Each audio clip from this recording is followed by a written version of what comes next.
Assalamualaikum warahmatullahi wabarakatuh. Selamat pagi anak-anak semua. Semoga sehat selalu. Ketemu lagi dengan Ibu. Kali ini kita akan membahas mengenai teks ceramah. Di mana pembahasan kita kali ini kita akan membahas mengenai mengidentifikasi isi dan struktur dalam teks ceramah. Yang kedua, kita akan mengidentifikasi kaidah kebahasaan di dalam teks ceramah. Mungkin anak-anak ibu semua sudah tahu ataupun sudah pernah melihat orang berceramah atau mendengarkan orang berceramah. Menurut Kamus Besar Bahasa Indonesia, ceramah adalah pidato seseorang di hadapan banyak pendengar, di mana ia menyampaikan suatu hal atau pengetahuan.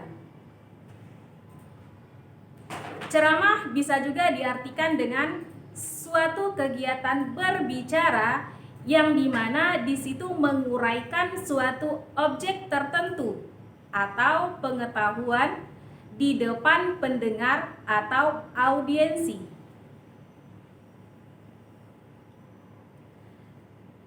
Di dalam teks ceramah itu ada beberapa ciri-ciri.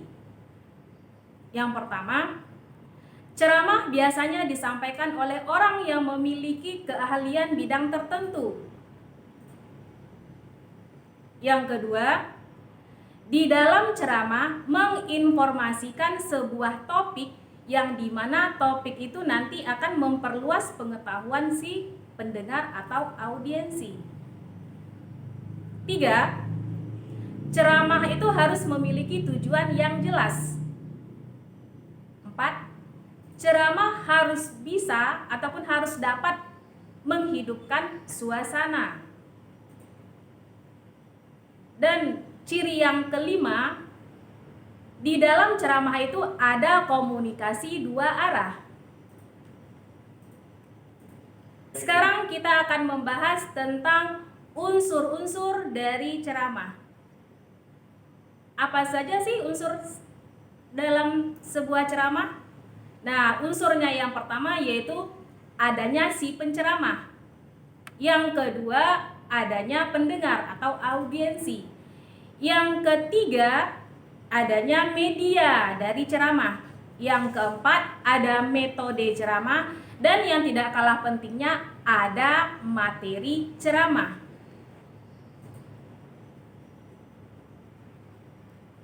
Di dalam teks ceramah itu ada 3 struktur.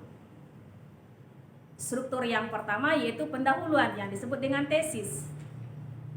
Yang kedua, isi atau rangkaian argumen. Yang ketiga, penutup. Penutup ini bisa disebut juga dengan penegasan kembali. Sekarang akan kita bahas satu persatu mengenai struktur teks ceramah.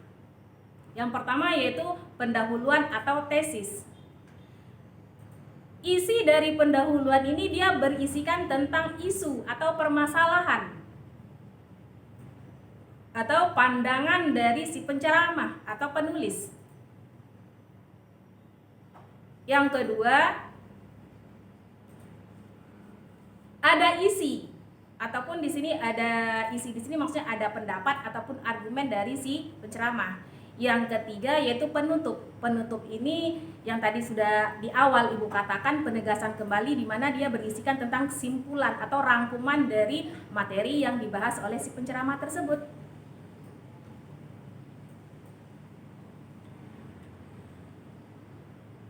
Di dalam teks ceramah itu ada kebahasaan, di mana kebahasaan yang pertama yaitu di dalam teks ceramah ia menggunakan kata penghubung sebab akibat. Yang kedua, dia menggunakan kata-kata kerja mental. Yang ketiga, menggunakan kata-kata persuasif atau ajakan. Yang keempat, menggunakan kata ganti orang pertama atau kedua jamak. Yang kelima, menggunakan kata teknis atau ada di sini menggunakan peristilahan. Itu tergantung dari tema apa yang akan dibahas oleh si penceramah. Kita akan bahas satu persatu mengenai kebahasaan tadi. Yang pertama, di dalam kebahasaan menggunakan kata ganti orang pertama ataupun tunggal, di mana biasanya yang digunakan adalah kata-kata aku, saya. Kemudian dia menggunakan kata ganti orang kedua jamak sebagai kata sapaan. Nah, itu biasanya dia menggunakan kata-kata bapak-bapak, hadirin, kalian, ibu-ibu, ataupun saudara-saudara. Kebahasaan yang kedua yaitu menggunakan kata teknis atau peristilahan. Nah, maksud dari kata teknis di sini yaitu si penceramah ia menggunakan kata-kata atau menggunakan istilah-istilah yang sesuai dengan tema ataupun topik yang ia bahas. Yang ketiga, menggunakan kata hubung sebab akibat. Misalnya di sini menggunakan kata jika, maka, sebab, karena, dengan demikian, akibatnya, dan lain-lain. Kebahasaan yang berikutnya yaitu menggunakan kata kerja mental. Contoh, diharapkan, memperkirakan, mengagumkan, menduga, dan lain-lain. Kebahasaan yang terakhir yaitu menggunakan kata-kata persuasif. Mungkin kalian sudah tahu apa itu persuasif. Persuasif ini ajakan. Ajakan ini biasanya hendaklah, ayolah, sebaiknya, marilah, dan lain-lain. Nah, ini ada contoh. Ada contoh teks ceramah di mana contohnya di sini ada strukturnya sekalian, di mana judulnya pentingnya memperkaya literasi.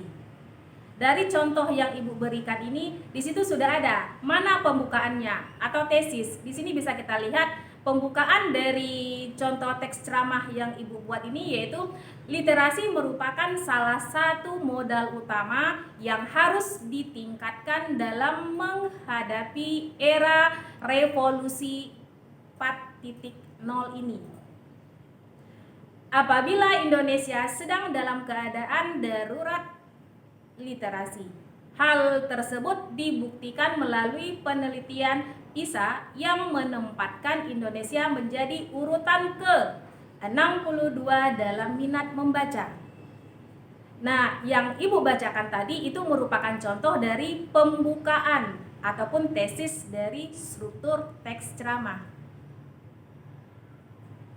Sedangkan untuk isinya, di zaman yang serba cepat dan instan ini, kebutuhan akan pengetahuan yang kaya menjadi sangatlah penting. Literasi adalah kunci utama untuk mendapatkannya. Jika tidak, saya pikir kita akan dengan mudah tertinggal oleh zaman yang sedang terus berlari kencang melalui teknologi informasi dan komunikasi. Kecepatan media teknologi informasi dan komunikasi ini juga membuat informasi mampu menyebar dengan cepat pada semua lapisan masyarakat. Tanpa literasi yang kaya, seseorang akan mudah terhasut oleh berita bohong yang dapat menyebar jauh lebih cepat dari pesan kebaikan. Literasi juga menjadi gerbang utama dalam menggapai masa depan abad ini. Bagaimana tidak? Percepatan industri yang tak terkendali ini akan menumbuhkan ekonomi dengan cepat, namun akan banyak memberikan permasalahan yang menggeming. Mengapa demikian? Karena sesuatu yang dikerjakan secepat mungkin akan jauh lebih rawan untuk mendapatkan masalah purna produksi. Maka dari itu, problem solving atau pemecahan masalah adalah salah satu kemampuan yang wajib dimiliki untuk menghadapinya. Dari mana kita mendapatkannya? Lagi-lagi literasi.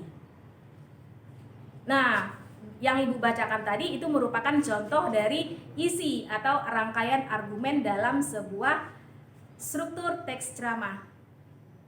Nah, sedangkan contoh untuk penutup, contoh dari penutup teks ceramah, oleh karena itu pemahaman akan suatu wawasan dalam teks pengetahuan, literasi haruslah ditingkatkan. Kita tidak dapat hanya mengandalkan internet untuk mengetahui sesuatu. Wawasan itu untuk dikuasai, bukan untuk diingat, apalagi diketahui melalui satu klik saja. Wawasan semacam itu justru hanya menyesatkan dan tidak dapat memberikan dampak baik bagi perkembangan diri. Nah, yang Ibu bacakan tadi itu merupakan contoh dari struktur bagian penutup. Sekian pembelajaran kita kali ini. Semoga apa yang Ibu sampaikan bermanfaat untuk kita semua. Ibu akhiri, wabillahi taufik wal hidayah. Assalamualaikum warahmatullahi wabarakatuh.